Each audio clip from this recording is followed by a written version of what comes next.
할렐루야. 성경 암송하심으로 새벽 기도회를 시작하겠습니다. 너희는 사도들과 선지자들의 터 위에 세우심을 입은 자라. 그리스도 예수께서 친히 모퉁이 돌이 되셨느니라. 그의 안에서 건물마다 서로 연결하여 주 안에서 성전이 되어가고 너희도 성령 안에서 하나님이 거하실 처소가 되기 위하여 그리스도 예수 안에서 함께 지어져 가느니라. 아멘. 하나님의 말씀은 출애굽기 5장 1절에서 21절까지 말씀입니다. 제가 읽을 때에는 15절에서 21절까지 읽도록 하겠습니다. 이스라엘 자손의 기록원들이 가서 바로에게 호소하여 이르되 왕은 어찌하여 당신의 종들에게 이같이 하시나이까? 당신의 종들에게 집을 주지 아니하고 그들이 우리에게 벽돌을 만들라 하나이다. 당신의 종들이 매를 맞사오니 이는 당신의 백성의 죄니이다. 바로가 이르되 너희가 게으르다 게으르다. 그러므로 너희가 이르기를 우리가 가서 여호와께 제사를 드리자 하는도다. 이제 가서 일하라. 짚은 너희에게 주지 않을지라도 벽돌은 너희가 수량대로 바칠지니라. 기록하는 일을 맡은 이스라엘 자손들이 너희가 매일 만드는 벽돌을 조금도 감하지 못하리라 함을 듣고 화가 몸에 미친 줄 알고 그들이 바로를 떠나 나올 때에 모세와 아론이 길에 서 있는 것을 보고 그들에게 이르되 너희가 우리를 바로의 눈과 그의 신하의 눈에 미운 것이 되게 하고 그들의 손에 칼을 주어 우리를 죽이게 하는도다. 여호와는 너희를 살피시고 판단하시기를 원하노라. 아멘. 공중의 권세 잡은 자 사탄은 하나님의 말씀이 성취되지 못하도록 방해합니다. 하나님의 나라가 이 땅 가운데 세워지는 것을 방해합니다. 하나님의 나라가 확장되는 것을 방해합니다. 그렇기에 하나님의 사람은 하나님의 일을 할 때 많은 어려움에 직면합니다. 하나님의 일을 할 때 꽃길만을 걸을 수 없습니다. 평지만을 걸을 수 없습니다. 순풍만을 만나는 것이 아닙니다. 가시밭길을 걷고 오르막을 걸으며 때로는 역풍을 뚫고 하나님이 맡기신 사명을 감당합니다. 그때 하나님의 사람은 어떻게 해야 할까요? 오늘 본문을 통하여 함께 상고하기를 원하는데요. 본문은 마침내 바로 앞에 선 모세와 아론의 모습으로 시작합니다. 바로 앞에 선 모세는 이전의 모세가 아니었습니다.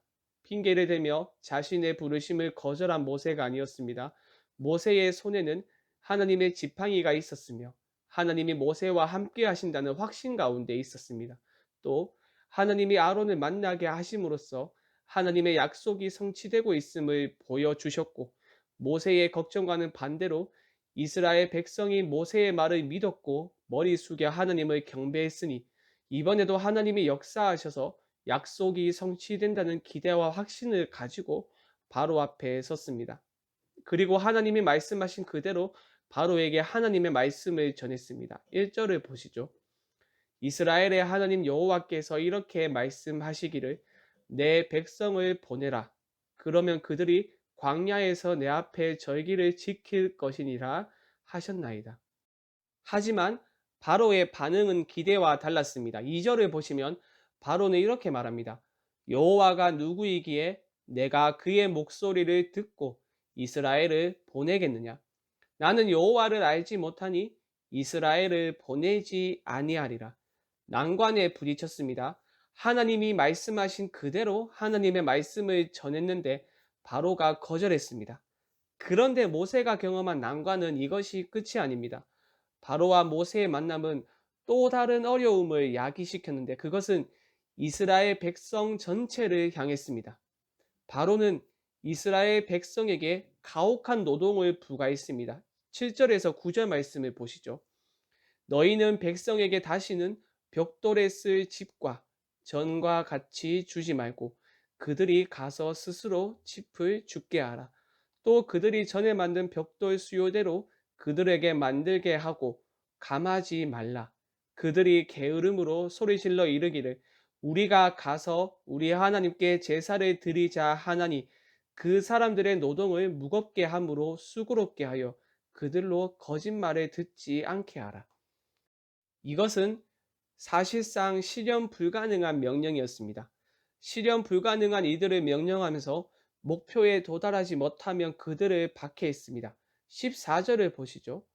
바로의 감독들이 자기들이 세운 바 이스라엘 자손의 기록원들을 때리며 이르되 너희가 어찌하여 어제와 오늘에 만드는 벽돌의 수요를 전과 같이 채우지 아니하였느냐 하니라. 백성들은 어안이 벙벙했겠죠. 아무런 예고도 없이 바로가 정책을 바꾸고 이스라엘 백성의 핍박하니 그 이유에 대해서 궁금했을 것입니다.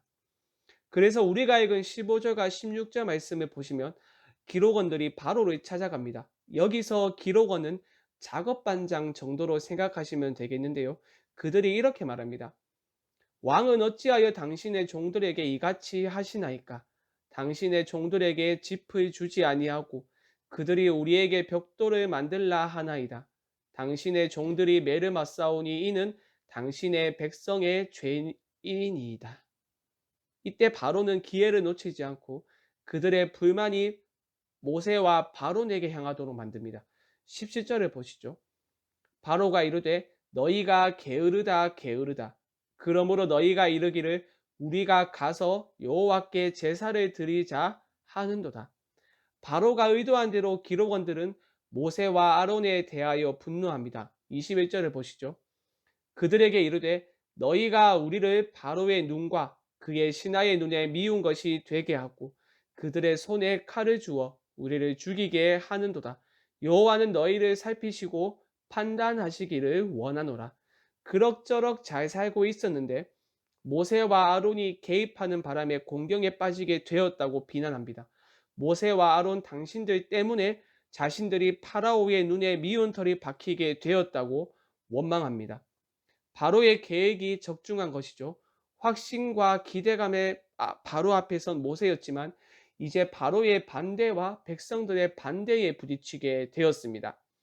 바로의 반대만 있었다면 덜 절망적이었겠지만 내부로부터 오는 반대와 불평이 모세의 마음을 더 아프게 했을 것입니다. 그래서 내일 본문인 22절과 23절 말씀을 보시면 낙심한 모세가 하나님께 이렇게 탄원을 하죠. 주여, 어찌하여 이 백성이 학대를 당하게 하셨나이까? 어찌하여 나를 보내셨나이까? 내가 바로에게 돌아가서 주의 이름으로 말한 후로부터 그가 이 백성을 더 학대하며 주께서도 주의 백성을 구원하지 아니하시나이다. 낙심에 빠진 모세의 모습을 볼 수 있습니다.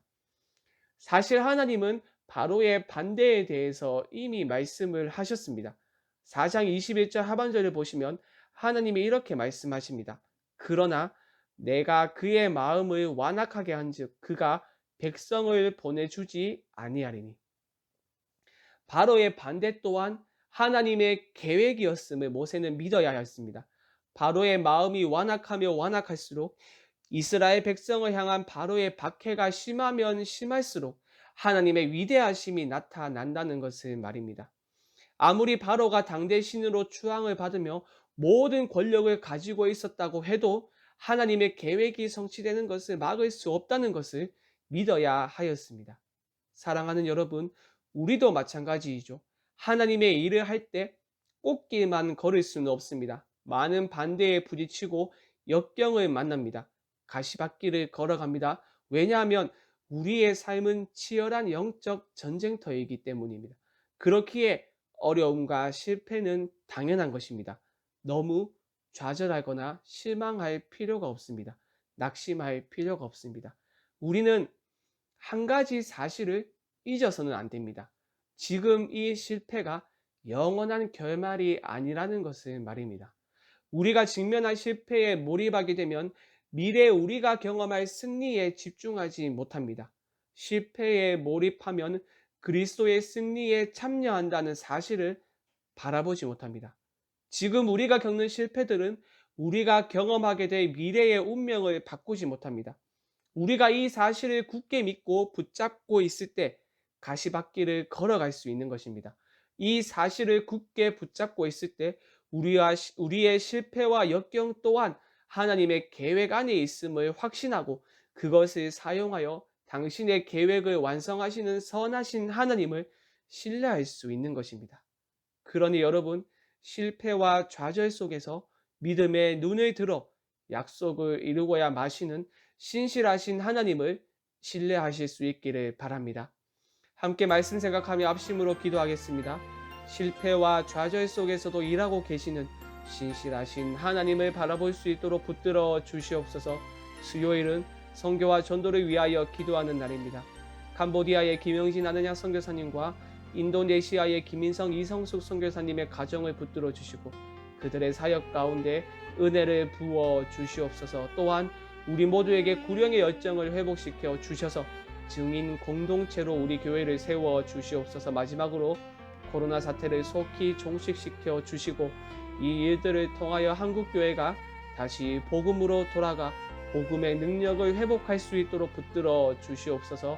이 외에도 각자의 기도 제목을 가지고 자유롭게 기도하시면 되겠습니다. 주님의 이름을 한번 부르고 자유롭게 기도하겠습니다. 주여